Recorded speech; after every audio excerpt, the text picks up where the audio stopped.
Dos 16 municípios do Marajó, no estado do Pará, 8 estão entre os 20 menores IDHs do país, Índice de Desenvolvimento Humano do país.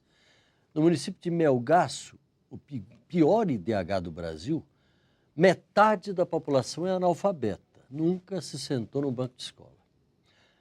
Essas informações foram trazidas pelo deputado Arnaldo Jordi, do PPS do Pará. Entretanto, ele lembra que Marajó é apenas uma pequena janela do processo de colonização que a Amazônia vive em relação ao modelo de desenvolvimento que poderia, segundo ele, ser chamado de paulistocrata, que o país adotou desde os idos da década de 30 e do Estado Novo e que até hoje não foi revertido, apesar de esforços pontuais. O deputado Arnaldo Jordi está aqui com a gente. Eu sou Paulo José Cunha, o Palavra Aberta é produzido em conjunto com a Rádio Câmara. Deputado, explique melhor como é que é a situação, por gentileza, para o telespectador e para o ouvinte da Rádio Câmara, entender a gravidade dessa situação que o Marajó vive.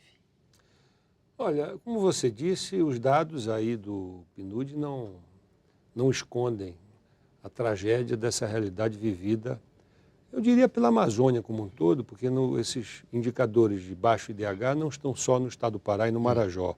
Se você olhar para o Amazonas do lado, um punhado, como se diz, de municípios também frequentam esses 50 piores IDHs do Brasil. Se você olhar para o Maranhão na outra fronteira, um outro punhado de municípios também vai frequentar essas estatísticas preocupantes. Esse é o processo de colonização que ainda a Amazônia é vítima neste modelo, vamos dizer, do Pacto Federativo Brasileiro e das desigualdades que se aprofundam do ponto de vista das regionalidades. A Amazônia é vítima disso, como o Nordeste foi e ainda é, de certa forma, mas já foi mais do que é hoje.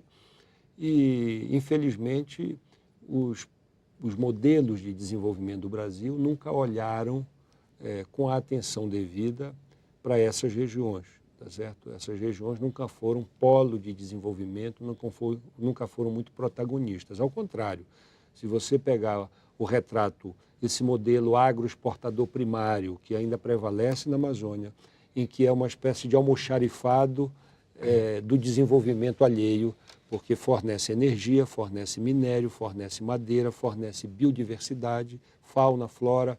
Isso tudo é decantado em verso e prosa como grandes vantagens comparativas na economia globalizada do Brasil para com o mundo, mas infelizmente... Já foi importantíssimo na época do fastígio da borracha, por exemplo. Também o ciclo, foi um ciclo, talvez dos últimos ciclos virtuosos econômicos da Amazônia, mas infelizmente esses produtos, ou esses ativos todos de recursos naturais, eles acabam sendo exportados in natura, de forma primária, para completar... não agrega valor, né? Não agrega valor. Para completar, nós somos vítima desta famigerada Lei Candir, que pode ter sido importante num determinado período em que a economia brasileira estava ainda pouco fundamentada em alicerces sólidos, mas hoje não tem sentido o Estado do Pará, por exemplo, contribuir com quase 50% do superávit primário da balança comercial brasileira, quase 50%, e ter um PIB da ordem de 3,5% do bolo tributário do PIB brasileiro. Quer dizer, a Amazônia toda não chega a 8,5% do PIB brasileiro. Então, só para concluir, esses indicadores do Marajó são a parte necrosada, vamos dizer assim, deste enredo como um todo em que a Amazônia é vítima. E o Marajó mais ainda. Por quê? Porque a sua localização geográfica não existe a ilha do Marajó, não existe o Marajó, existem os Marajós. O Marajó é um arquipélago de 16 municípios e centenas de outras ilhas, num grande arquipélago, o maior do mundo, fluvial do mundo, em que é uma fronteira completamente aberta, os acessos à mobilidade social é difícil, porque é uma região extremamente insular, mais do que qualquer outra região brasileira. Pois portanto, deputado, me desculpe lhe interromper, mas o senhor acha que o Brasil conhece o Marajó?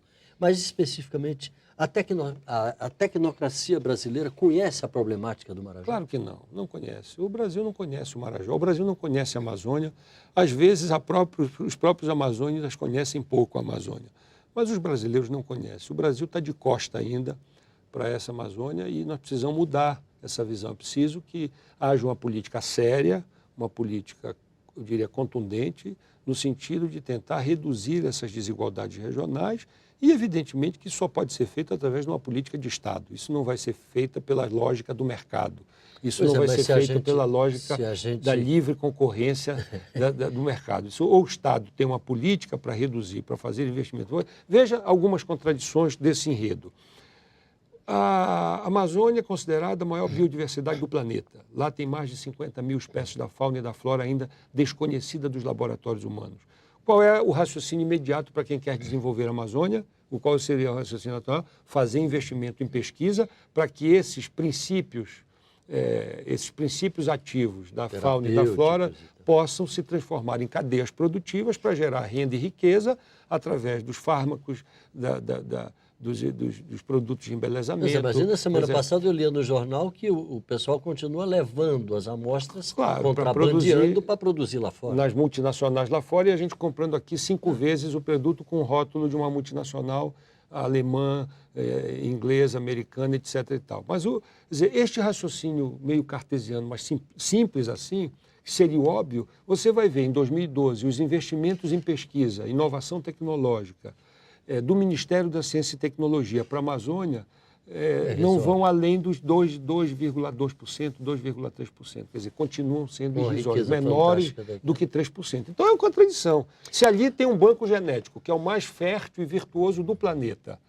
para o desenvolvimento, não diria nem da Amazônia, do Brasil, era preciso ter uma política específica, diferenciada, de investimentos em pesquisa desses princípios ativos da fauna e da flora, para que isso se transformasse em cadeias produtivas e ganhasse em escala de produção de mercado. E nada disso é feito. Agora, deputado, uma esperança muito grande ocorreu, me lembro bem, uma década atrás, quando o PT assumiu o governo e disseram, bom, agora esse tipo de município como Melgaço vai ter vez no país. E não é o que a gente tem observado, porque parece que o grande capital ainda continua comandando as ações de governo no Brasil. Em 2007, o presidente Lula esteve no Marajó, junto com a governadora na época, com vários ministros, anunciaram o plano do desenvolvimento do Marajó, e este plano de desenvolvimento do Marajó não saiu uma vírgula do papel.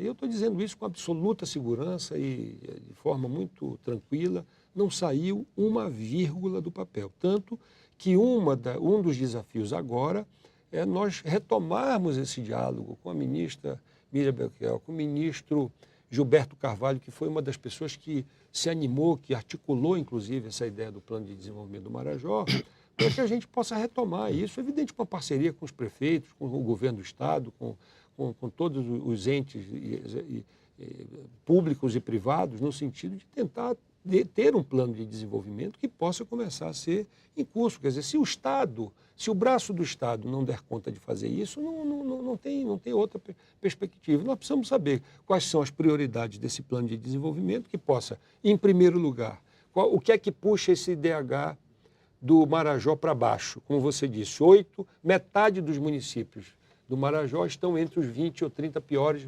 IDHs do Brasil. O que é que puxa isso para baixo? Não é a longevidade, a expectativa de vida, que é um dos componentes do IDH, é principalmente a renda per capita e a baixa escolaridade. Quer dizer, o Brasil, apesar de ser a 6ª economia do mundo, é o 73º no IDEB mundial. Quer dizer, nós já temos um desenvolvimento do conhecimento da educação, com todos os avanços que houveram nos últimos 20, 25 anos, mas nós somos ainda um país que fica muito longe de alguns países vizinhos cuja economia não chegam próxima do Brasil, como Uruguai, Chile, Venezuela e tantos outros países da América Latina, para não chegar no primeiro mundo. Mas o que puxa isso para baixo é a questão do desenvolvimento da educação. Não é? Você disse, o Melgaço tem metade da população analfabeta. E Melgaço, a gente está citando Melgaço porque foi o último, mas isso serve na escala para todos os demais. Então é preciso que haja uma ação. Eu vou dar um exemplo claro. 77% da população de Melgaço, que é um município de 25 mil habitantes, portanto um município pequeno, 77% dessa população está na área rural, não está na sede do município. E o município totalmente disperso do ponto da sua população, crivado de rios por todos os lados.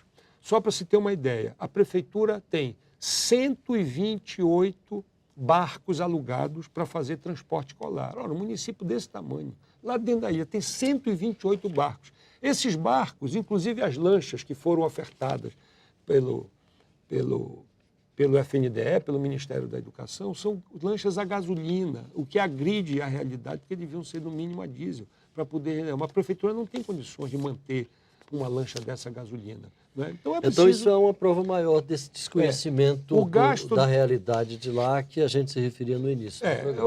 O Brasil não conhece a tecnoburocracia, não conhece o Marajó. Você vê o seguinte, o município de Melgaço, a prefeitura gasta R$400 mil em transporte escolar.